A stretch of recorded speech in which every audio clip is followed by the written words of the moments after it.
बिस्मिल्लाहिर्रहमानिर्रहीम। अस्सलाम वालेकुम नाज़रीन, मैं हूँ आसमा शिराजी। प्रोग्राम है फैसला आपका। गुज़िश्ता 4 दिन से पाकिस्तान के जो इत्तलात और नशरियात के इदारे हैं, पाकिस्तान के जो चैनल्स हैं, पाकिस्तान के जो अखबारात हैं, उसमें एक ही बात है, बल्कि पाकिस्तान की जो पार्लिमान है उसके अंदर भी ये बात हुई कि हुसैन हक्कानी साहब का जो आर्टिकल आया वाशिंगटन पोस्ट वाला, उसमें इंकशाफात हैं। हुसैन हक्कानी साहब मुख्तलिफ चैनल्स पे आए और उन्होंने तरदीद की कि कोई नए इंकशाफात जो हैं वो उन्होंने नहीं किए हैं। बात यह है कि हुसैन हक्कानी साहब ने जो बात की इस मजमून के अंदर, जो कि रशिया और ट्रंप के हवाले से था, उसके अंदर उन्होंने जो लिखा था वो यही कहा था कि जो डिप्लोमेट्स हैं वो और तरह से काम करते हैं, और उस रेफरेंस में उन्होंने बात की उसामा बिन लादेन की, और जो पाकिस्तान की उन्होंने सिविल गवर्नमेंट के साथ मिलके जो बात की। तो ये हमने जब थोड़ा सा पूछा भी, देखा भी, उनका मौक़िफ़ भी बारहा आता रहा, तो ये मौक़िफ़ वो पहली बार पेश नहीं करे थे, बल्कि उनसे पहले भी किया। तो इस वक्त ऐसा जो हू एंड क्राई है वो क्यों हुआ है, इतना शोर क्यों मचा है? कुछ लोग कह रहे हैं कि टाइमिंग बहुत इंपॉर्टेंट है, और हुसैन हक्कानी साहब ने टाइमिंग को देखते हुए जो है ये स्टेटमेंट दिया है। हम इस मौजू पे ज़रूर बात करेंगे, क्योंकि कल पाकिस्तान की पार्लिमान में, जो कि पाकिस्तान का सबसे बड़ा इदारा है, वहाँ पे पार्लिमानी कमीशन की बात हुई है, और वो पार्लिमानी कमीशन जो है ओपन ट्रायल करेगा, जिसमें कि एबटाबाद के हवाले से उसामा बिन लादेन की मौजूदगी, उसामा बिन लादेन का यहाँ आना, इसके बारे में सवालात किए जाएंगे। और मज़े की बात यह है कि और किसी चीज़ पे इत्तफाक हो या ना हो, पाकिस्तान की पार्लिमान की सारी सियासी जमातों ने इस बात के ऊपर इत्तफाक कर लिया है कि हम ये कमीशन जो है वो ज़रूर बनाएंगे।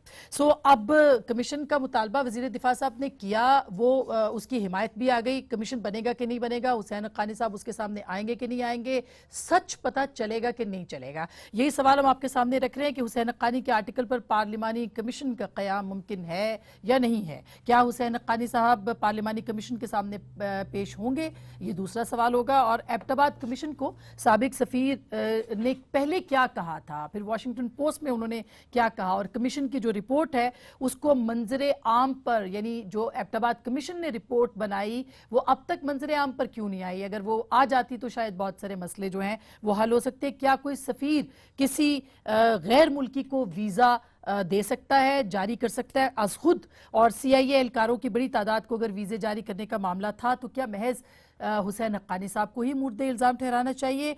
नया इंकशाफ क्या था उनकी बात में? और सदर जरदारी का जो दावा है हुसैन हक्कानी साहब के लिए, वो कितने, उनका जो लिखा हुआ था वो कितना इस दावे से मुख्तलिफ है, इसके ऊपर भी ज़रूर हम बात करेंगे। और क्या साबिक सफ़ीर जो है वो जो रिकॉर्ड की बात कर रहे हैं, वो रिकॉर्ड भी उस कमीशन या वैसे पब्लिक करेंगे? ये सारे सवालात हैं। हमारे साथ खुद बराह रास्त पाकिस्तान के साबिक सफ़ीर अमरीका में जनाब हुसैन हक्कानी साहब वाशिंगटन से मौजूद हैं, उनको भी खुश आमदीद कहते हैं। हमारे साथ जनाब जनरल अमजद शुएब साहब भी मौजूद है, एक जाना माना नाम है, दिफाई तज्ज़िया निगार हैं। थोड़ी देर में हमें मज़हर अब्बास साहब भी ज्वाइन करेंगे। सबसे पहले मैं हुसैन हक्कानी साहब आपकी तरफ ही आती हूँ कि ये जो आपने लिखा आर्टिकल, आपको क्या ज़रूरत थी लिखने की? क्योंकि ये तो आप डोनाल्ड ट्रंप और रशिया के बारे में बात कर रहे थे, उनके डिप्लोमेट्स और जो भी था उसके, तो आपने क्यों 2 पैराग्राफ्स जो हैं वो एबटाबाद कमीशन के बारे में लिख दिए? देखिए अस्मा, बदकिस्मती ये है कि पाकिस्तान और अमेरिका का एक तो जुग्राफियाई फासला है, एक सियासी फासला है, और एक फिक्री और सकाफती फासला बढ़ता चला जा रहा है। अमेरिका में मजमून छपा, यहाँ तो कोई क़यामत नहीं आई। मजमून बड़ा सीधा सादा सा था कि सिफारतकार इंतखाबी मुहिम के दौरान अमेरिका के सदारती उम्मीदवारों और उनकी टीम के साथ जो रवाबित कायम करते हैं उसके क्या नताइज होते हैं। उसमें मैंने दलील ये दी कि जो रवाबित कायम होते हैं इंतखाबी मुहिम के ज़माने में, क्योंकि मैं 2008 में सफ़ीर बना था जबकि इलेक्शन हो रहा था, तो मैंने उसमें अपनी मिसाल देकर कहा कि देखिए, मैंने जॉन मैकेन की टीम से भी राब्ता कायम किया, ओबामा की टीम से भी राब्ता कायम किया, क्योंकि मुझे पता था कि बुश इंतज़ामिया अब जा रही है और मुस्तक़बिल पर निगाह होनी चाहिए।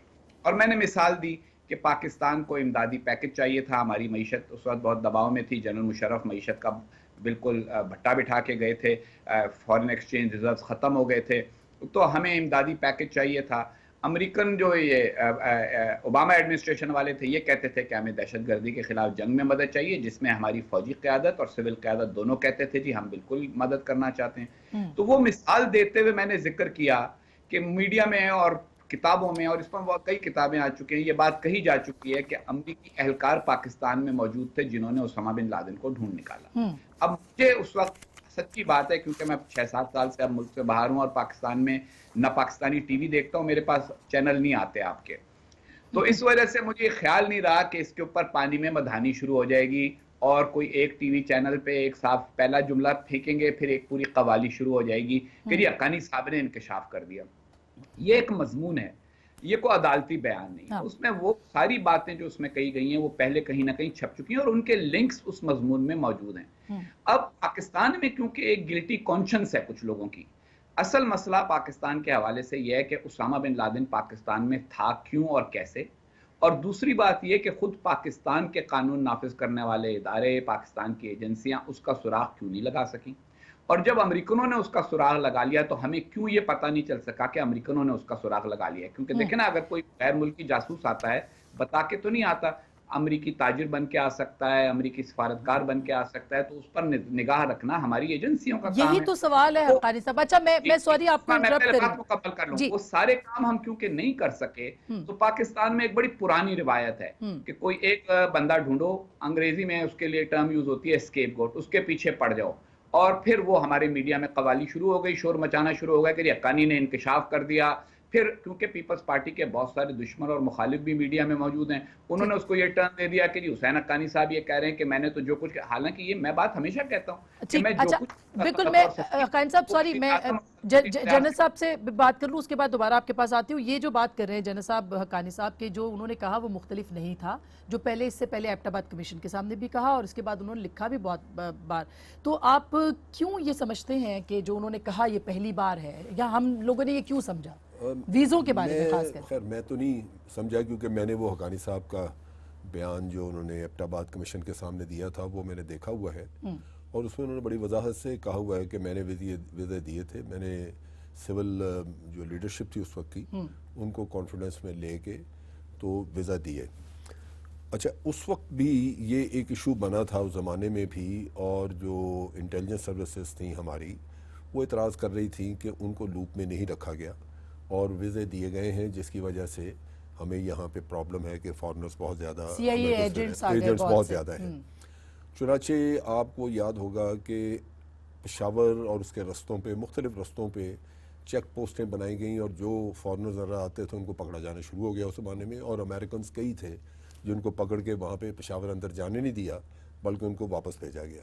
यहाँ भी सड़कों पे हर दूसरे घर में कोई ना कोई घुसा हुआ था। फिर ब्लैक वाटर के लोग यहाँ से गए, कराची नया बन रहा था उस वक़्त उनका काउंसलेट, और वहाँ पे, और वहाँ से वो लोग फिर बलूचिस्तान वगैरह चले गए और ईरान में कार्रवाइयाँ वगैरह करते रहे ब्लैक वाटर के लोग। ठीक। तो इन सब के ऊपर एतराज़ यही था कि इनको वीज़े दिए गए तो लूप में नहीं रखा गया। मेरी इत्तला के मुताबिक सैटरडे को जिस दिन छुट्टी होती है उस दिन एम्बेसी खुलवाई गई। और किस तारीख की बात है? कौन सी तारीख को याद हो आपको? ये 2011? डेट याद नहीं, लेकिन उस जमाने में अच्छा। जब ये वीज़े दिए गए, ठीक, हफ्ते को एम्बेसी खुलवाई गई और लोगों को वीज़े दिए गए वहाँ पे। अब उस वक्त के जो डिफेंस अटैची हैं वो भी इस मामले में लाइलमी का इज़हार करते हैं कि जी मुझे कोई उस दिन जो वीज़े दिए गए, कितने वीज़े दिए गए उस दिन जो आप कह रहे हैं? कुछ हंड्रेड्स में बताए अच्छा। जाते हैं। अच्छा, अब ये चीज़ें हैं जो कि हर कोई सब कहता है जी मेरे पास सबूत हैं, इंटेलिजेंस अदारे भी कहते हैं जी हमारे पास इन चीज़ों के सबूत हैं। अच्छा, तो अब ये मकसद कहने का ये है कि कहीं कोई चीज़ ऐसी हुई। अच्छा, फिर आप कहते हैं कि नई बात अगर कुछ थी इसमें, तो वो मेरे ख्याल खुर्शीद शाह साहब ने महसूस की होगी, जो उन्होंने वैसे अपना बयान वापस ले लिया। अच्छा, उन्होंने वापस ले लिया। हाँ, उन्होंने कल कहा है कि मैंने गद्दार नहीं कहा, मतलब वापस नहीं लिया, उन्होंने कहा मैंने कहा ही नहीं था, मुझे मिस इंटरप्रेट किया। मीडिया में ये बात आई, नहीं कहा होगा। अच्छा, मैं सर आपको आई एम सॉरी एक बात थोड़ा सा इंटरप्ट करके, क्योंकि देखिए साथ साथ रिकॉर्ड ठीक रहे तो मैं दूसरी तरफ भी जाऊंगी। हक्कानी साहब, ये कोई सैटरडे को थोड़े से वीज़े मैं हक्कानी साहब से हमारा राब्ता मुनक़ता हुआ है, मज़हर अब्बास साहब भी हमारे साथ हैं, मैं उनसे बात कर लेती हूँ। मज़हर साहब, क्या ये मुमकिन है कि सफ़ीर जो है वो अकेला बिल्कुल तने तनहा कोई वीज़ा इशू करे, और अगर वो तने तनहा वीज़ा इशू करे तो जो ऑफिसर साथ मिला के, लेकिन कोई मिलिट्री ऑफिसर उसके मातहत है, जो मिलिट्री के यहाँ लोग बैठे हुए थे, जो वहां पे भी ISI के होंगे लोग इस एम्बेसी के अंदर, वो क्यों नहीं बोले? मतलब ये सवाल नहीं बोले नहीं। आप सैटरडे को वो सारे छुट्टी पे हैं, उन्होंने रिपोर्ट तो किया होगा कि भाई इस तरह से हुआ। उन्होंने ये कहा कि जी ये कौन दे रहा है वीज़े, हुकूमत के साथ कॉरेस्पॉन्डेंस हुई है इस चीज़ पे, आईएसआई के पास लेटर्स हैं जो गवर्नमेंट को उस जमाने में लिखे गए कि जी आपने ये क्यों, ये वीजे कौन दे रहा है, किसने इजाजत दी हुई है इनको। तो फिर उनको यहाँ जब वो लोग पाकिस्तान आए तो उनको रोका नहीं गया, उनको पकड़ के वापस नहीं भेजा गया कि भैया आपने वीजे गलत ला गए थे, आपको देखो उनके पास एक वैलिड वीजा है, आप उनको कैसे निकाल सकते हैं। वैलिड वीजा देने वाले का मसला है कि भाई उसने क्यों दिए। ये चीज जो है ये तो इसी पे यूसुफ रजा गिलानी साहब ने पार्लियामेंट में तकरीर की असेंबली में, मैं सिर्फ एक चीज याद करा दूं, और इसी का रोना था जिन्होंने कहा जी हमसे वीजों का पूछा जाता है कि क्यों दिए और किसने दिए, उसामा बिन लादेन को किसने वीजा दिया था, ये आपको याद है कि नहीं? बिल्कुल सही है। मैं हक्कानी साहब अगर स्काइप पे नहीं मिल रहे तो प्लीज फोन पे ले लें उनको, अगर वो अच्छा ठीक है। मैं क्योंकि हक्कानी साहब के लिए ये बहुत इंपॉर्टेंट बात है कि हक्कानी साहब, जनरल साहब का ये कहना है कि एक सैटरडे को कुछ 100 वीजे दिए गए अचानक।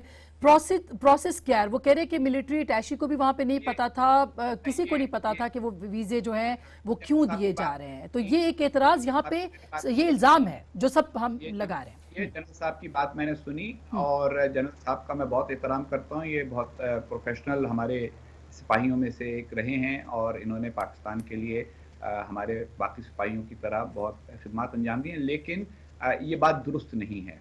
और मेरे पास एक एक वीज़े का रिकॉर्ड है। असल में ये कैरी लूगर बिल के मौके पर भी हुआ था। जो हमारी एम्बेसी में मिलिट्री विंग था वो बाज़ औक़ात ओवरवेल्म हो जाता था, तो वो इन टाइम नहीं भेजता था चीज़ें इस्लामाबाद।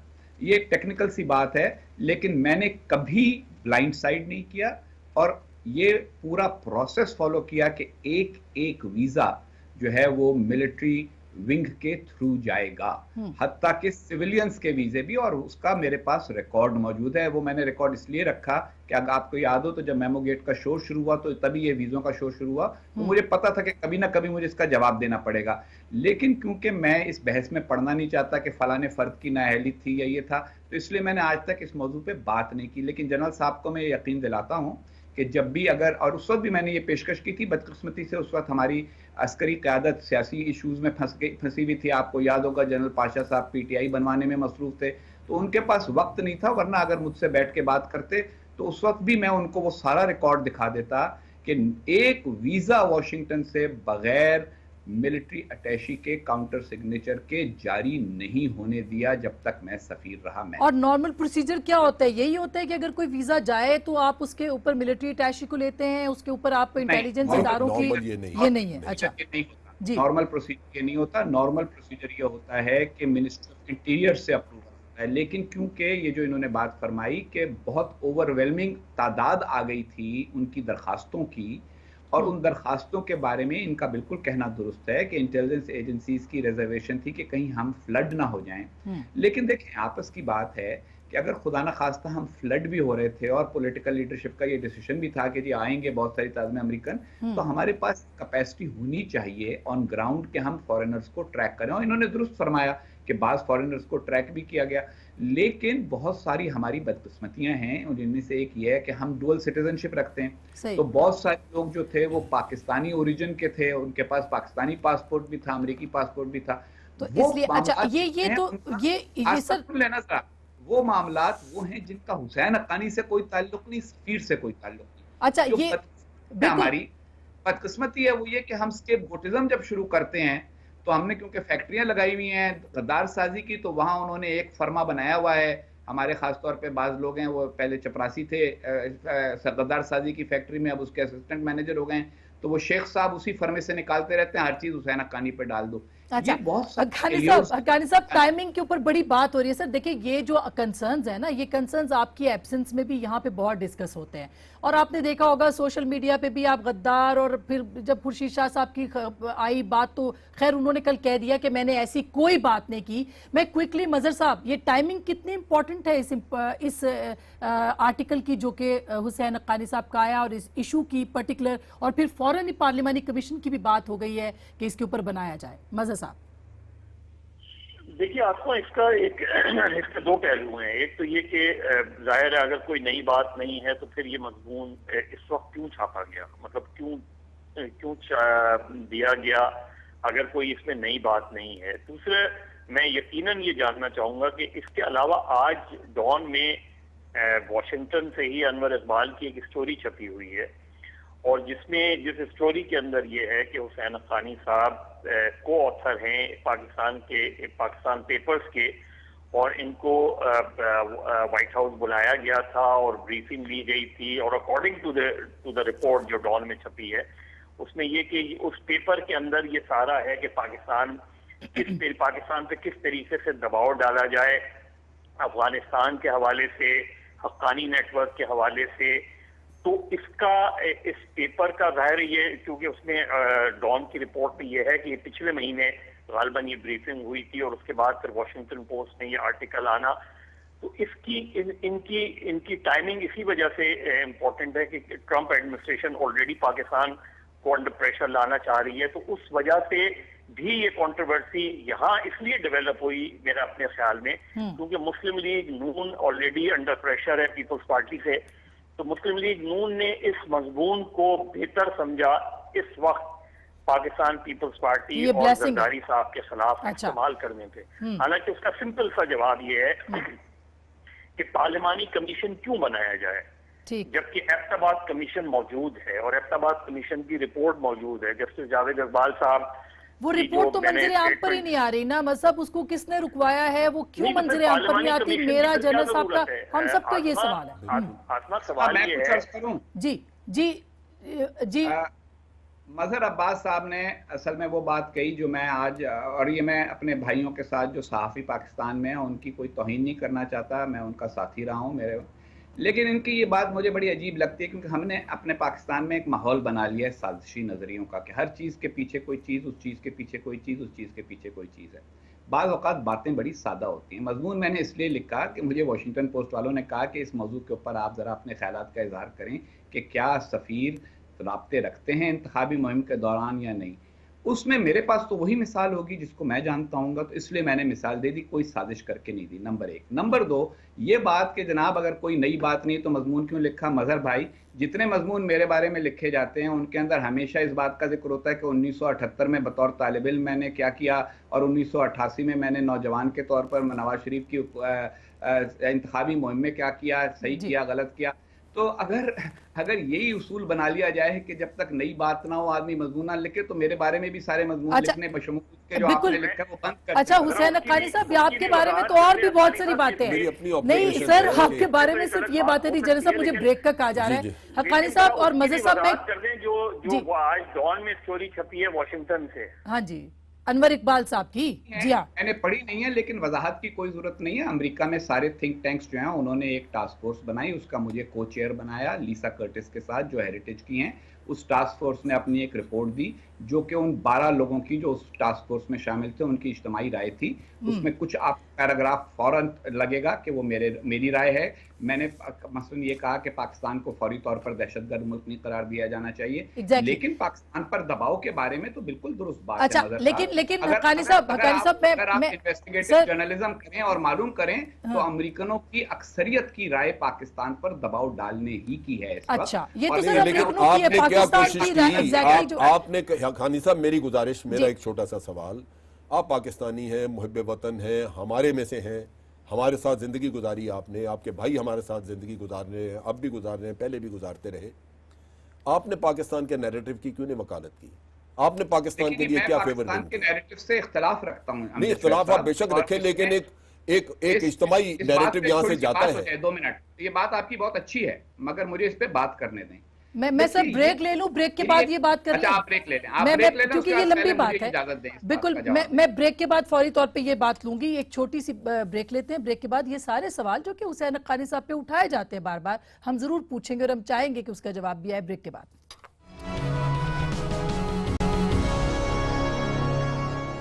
वेलकम बैक नाजरीन, एक दफ़ा फिर आपको खुश आमदीद कहते हैं। हमारे साथ हुसैन हक्कानी साहब बराह रास्त मौजूद हैं वाशिंगटन से, मजहर अब्बास साहब हैं और जनरल अमजद साहब हैं। जनरल साहब का जो सवाल था उसका जवाब आप दे रहे थे, बल्कि मजहर साहब का जवाब भी हुसैन हक्कानी साहब आपने दिया। आप कहिएगा क्योंकि इल्ज़ाम बहुत ज़्यादा हैं अनवर इकबाल साहब की स्टोरी। जी जी आसमा, यहाँ की बात यह है, ये आज की बात नहीं है, ये जब मैंने Pakistan between mosque and military लिखी थी तब की बात है। बदकिस्मती ये है कि पाकिस्तान में हमने एक नेशनल नैरेटिव बनाया है। वो नेशनल नैरेटिव, मेरी रिसर्च ये साबित करती है कि वो अयूब खान के ज़माने में बनना शुरू हुआ। भुट्टो साहब ने उसमें थोड़ी सी तरमीम की लेकिन उसको जारी रहने दिया। ज़िया-उल हक के ज़माने में वो और मुतशद्दिद हो गया। मैं क्योंकि उस नैरेटिव से इख्तलाफ रखता हूं और मेरा बतौर एक शहरी के हक है उस नैरेटिव से इख्तलाफ करना, फिर मैंने रिसर्च करके उसकी बुनियाद पर किताबें लिखी हैं, फिर मैं उसी रिसर्च की बुनियाद पर मज़ामीन लिखता हूं।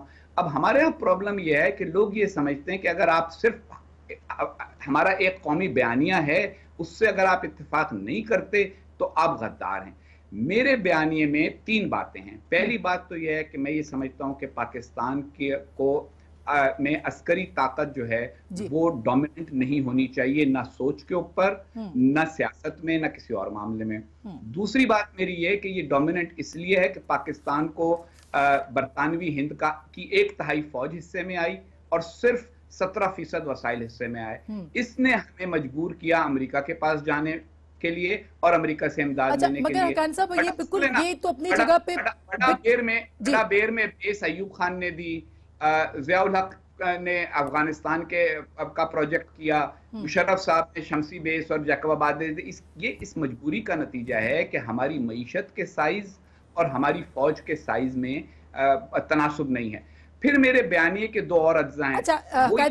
लेकिन ये इसमें थ्रेट का एलिमेंट आपने बिल्ड इन नहीं ना किया। देखें, बात ये है कि इकोनॉमी की बात अपनी जगह पे। सर वीजों की एबटाबाद कमीशन रिपोर्ट की बात है, मतलब वो पब्लिक होनी चाहिए थी। वो चीज भी आप देखें, बिल्कुल पब्लिक होनी चाहिए। और ये जो वीजों वाला मेमो गेट के अंदर था, ये भी इसके अंदर फिर देखे ना, ईसीएल पे तो नाम डाला गया था उनका, फिर चीफ जस्टिस ने उस वक्त के उनको दिया। एक्चुअली फैक्चुअली तो मैं मतलब ये चाहूंगा और मेरी गुजारिश भी होगी हुसैन हक्कानी साहब से कि आप पाकिस्तान आके अदालत को फेस करें और अपने आप को क्लियर करें इन चीजों पे। और अगर इनको जो अक्सर ये नैरेटिव बयान करते हैं मुमताज कादरी का हवाला दे के जी मुमताज कादरी ने उनको मार दिया तो लिहाजा इनका नहीं, मैं इनको ये यकीन दहानी कराता हूँ कि मैं सुबह शाम इनके साथ मैं खड़ा रहूंगा। मुझे अपनी जान से ज्यादा तो देखिए अपनी जान मैं साथ रहूंगा, गुजारूंगा तो क्या बात क्या करूंगा। नहीं, अगर कमीशन बनेगा तो सर कमीशन के सामने, ये पार्लिमानी कमीशन की बात हो रही है, इसके सामने आप आएंगे? बात सुन ले मेरी। हाँ। अस्मा, एक छोटी सी बात सुन ले क्योंकि मुझे जाना है, तो इसलिए ये 2 बातें मेरी सुन लें। पहली बात तो ये है कि देखिए, अदालत में मेरे खिलाफ आज तक FIR दर्ज नहीं हुई है। जो पाकिस्तान में तमाशा लगता है सुप्रीम कोर्ट में पिटीशन डाल के उसको अदालती कार्रवाई समझना, ये दुनिया की नज़र में अदालती कार्रवाई नहीं होती। किसी को मेरे ऊपर इल्ज़ाम लगाना है कि इसने ये कानून तोड़ा, तो मेरे खिलाफ FIR दर्ज कराए, उसकी पूरी तहकीक कराए, केस शुरू कराए। तमाशे में शामिल होने के लिए मैं आया तो था ना जी, मेमो गेट के तमाशे में शामिल होने के लिए आया था, तो क्या मिल गया मुझको? जो पाकिस्तान के जमीनी हकायक हैं उनसे हमें इनकार नहीं करना। उसमें आप तक किसी की रसाई नहीं थी, आप तक रसाई नहीं थी, आप कसरत सदारत में रहे, आप प्राइम मिनिस्टर की हिफाजत में उसके घर पे रहे। आपने मेमो गेट के बारे में कहा मैं उसको जानता ही नहीं मंसूर इजाज को, फिर आपको ये बिल्कुल नहीं कहा मैंने। अब आप देखें जनरल साहब, यही तो वो गलतफहमियां हैं जो आप 60 कॉलें दिखाई गई। अच्छा, ये आपको वो कह रहे कि नहीं कहा मैंने, मंसूर इजाज भी कह रहे मैंने नहीं कहा। ये ठीक कहते होंगे, लेकिन मेरी इत्तला ये है, मैं अपनी इत्तला बता रहा हूँ, हो सकता गलत। अच्छा, आपको ये बताया गया कि कहा था, वो कह रहे कि मैंने नहीं कहा। ये बड़ी सतही सी बात हो जाएगी वैसे कि यहाँ हुआ वो हुआ, ये बिल्कुल। हक्कानी साहब, इशूज देखिए, इशू बहुत बड़े हैं। एक मिनट देखें, जो पाकिस्तान में एक बयानिया मेरे बारे में बनाया गया है झूठ का, पहले मुझे उसको क्लियर करने दें। ठीक। मेमो गेट एक पिटीशन था, उस पिटीशन में मैं रिस्पोंडेंट था। रिस्पोंडेंट का मतलब है कि मुझे जवाब देना है बातों का लिखकर, वो मैंने दिया, मेरी वकील पेश रही। फिर मेमो गेट कमीशन बना, कमीशन को मैंने कहा जी जिस तरह आपने मंसूर इजाज का बयान लिया मेरा भी ले लें। बयान ही लेना था ना उन्होंने, क्यों नहीं लिया? ये असल में एक ड्रामा था। दूसरी बात यह है, और उसके अंदर कुछ निकला भी नहीं, इसीलिए आज तक उसके ऊपर कोई कार्रवाई। अब आ जाए इस बात के ऊपर, ये देखे ना गलत बात हो जाती है। वो आप पे ब्लेम डालती है। मजहर साहब का भी सवाल ले लें। देखिए 3 तरफ बात होती है। एक आदमी बैरून मुल्क बैठा है, वो स्काइप पे आपके साथ है, उसकी बात कट जाती है। जी जी, मैं एक आपको वाकयाती तौर पे दुरुस्त कर रहा हूं कि मैंने कभी ये नहीं कहा कि मैं मंसूर इजाज को नहीं जानता। मैंने कहा जी मैं सरसरी तौर पे जानता था, ये बात वो झूठ कह रहा है। तो उसका तो अब कमीशन ने अगर कहा है तो उसकी तहकीक फर्दर करके सुप्रीम कोर्ट फैसला कर दे। नहीं किया ना, तो ये मेरा कहना ये है कि जो फैसले नहीं होते ये इस वजह से नहीं होते कि बाज़ चीज़ें हमारे यहाँ सिर्फ और सिर्फ मीडिया में शोर मचाने के लिए की जाती हैं, और फर्द को स्केपगोट बनाना आसान होता है, और बुनियादी मसाइल की तरफ आना और उस पर बात करना मुश्किल होता है। अच्छा, हक्कानी साहब, मजहर साहब कह रहे थे, आप जी मुकम्मल करूंगा, मैं आपसे इजाजत जी, लूंगा। मुझे अपने नुक्ते नजर पे पूरा एतमाद है। मेरी राय, मेरे ख्याल में एक राय है जिसको पाकिस्तानियों को सुनना चाहिए, मुझे गालियां नहीं देनी चाहिए और कहना चाहिए हमें आपसे इख्तिलाफ है। मेरी 4 किताबें दुनिया की 180 यूनिवर्सिटियों के अंदर उसमें निसाब में शामिल हैं। उन किताबों के जवाब में अपनी किताब लिख ली। खान साहब, नहीं, अगर आपकी आप जो मगरबी इल्मियत दुनिया है की उसके जबान ऊपर मैं बोलेंगे, कोई जो सवाल नहीं अमेरिकन उठा सुनना रहा। चाहते हैं वो लिखेंगे तो वो तो अच्छा, 200-400 मैं यूनिवर्सिटियों में एक चली सवाल जाएगी। पूछ लूं। आपने इंग्लैंड में कॉन्फ्रेंस की, बुलाए हमारे लोग, जर्नलिस्ट बुलाए और वहां पे आपने कहा कि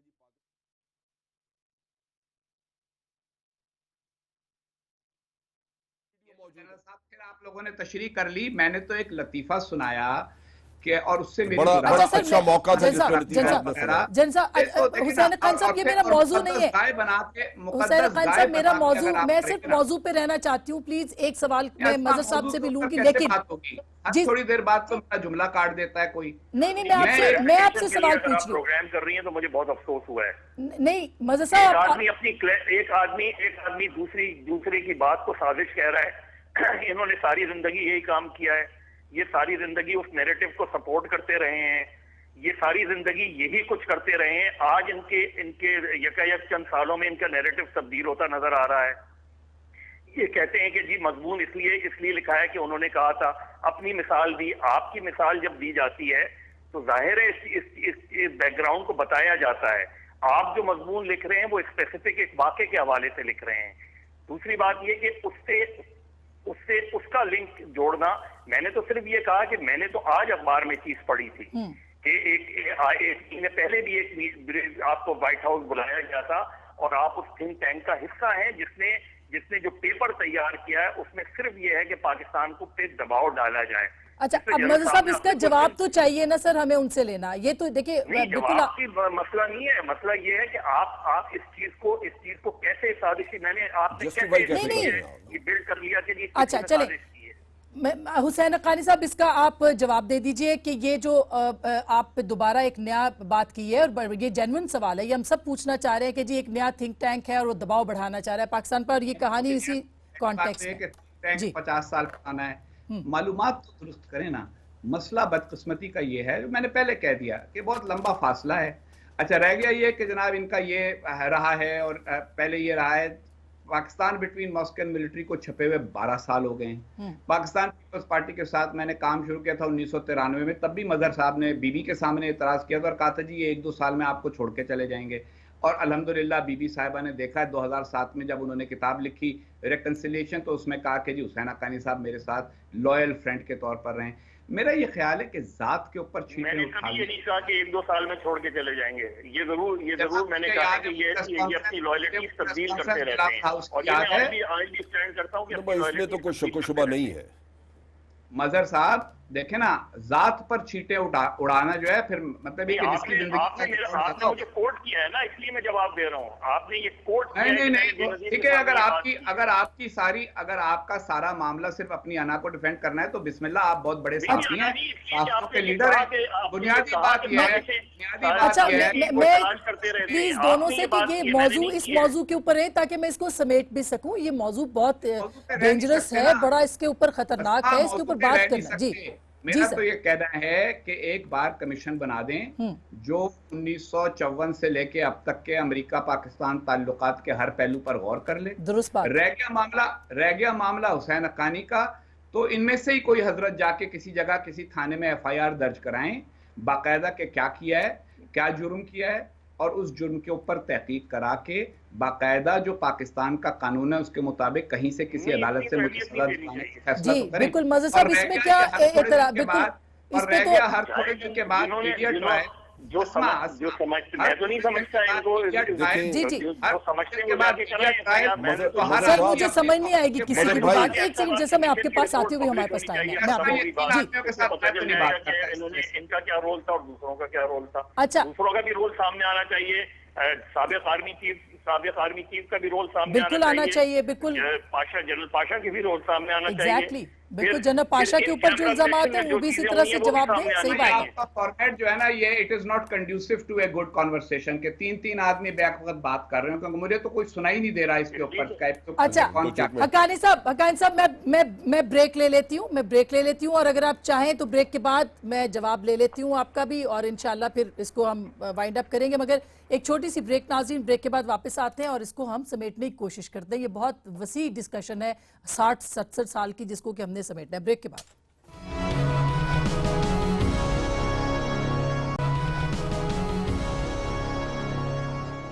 वेलकम बैक नाजरीन, एक दफ़ा फिर आपको खुशामदीद कहते हैं। और ज़ाहिर है कि ये संजीदा मौजू है। मैं क्विकली हक्कानी साहब को जाना है, हमारी दरख्वास्त पे रुके हैं, मज़हर साहब भी हैं और जनरल साहब भी। हक्कानी साहब आप अपनी बात कंप्लीट कर लीजिए, क्योंकि ये बात बार बार कही जाती है कि जब भी पाकिस्तान का कोई, जैसे कैरी लुगर बिल था या F-16 का मामला था, तो आपका कोई ना कोई राइट अप आ जाता है जिससे पाकिस्तान को नुकसान पहुँचता है। देखिए, कैरी लुगर बिल तो इल्जाम ये लगाया गया था कि मैंने लिखवाया है। F-16 16 पाकिस्तान को मिले अल्हम्दुलिल्लाह, और मैं खुद उसको रिसीव करने की सेरेमनी में बतौर सफ़ीर के मौजूद था। बीच में ये मेरी राय ज़रूर है कि इस वक्त पाकिस्तान को दहशतगर्दी से निजात हासिल करने के लिए एक वाज़ेह पॉलिसी बनाने की ज़रूरत है, और वो पॉलिसी उस वक्त तक नहीं बनेगी जब तक पाकिस्तान अमेरिका की इमदाद पर इन्हिसार करता रहेगा और साथ ही साथ वो पॉलिसियाँ भी चलाता रहेगा जो हम चला रहे हैं। हमारा अलमिया यह है कि हमें अमेरिकी इमदाद चाहिए, लेकिन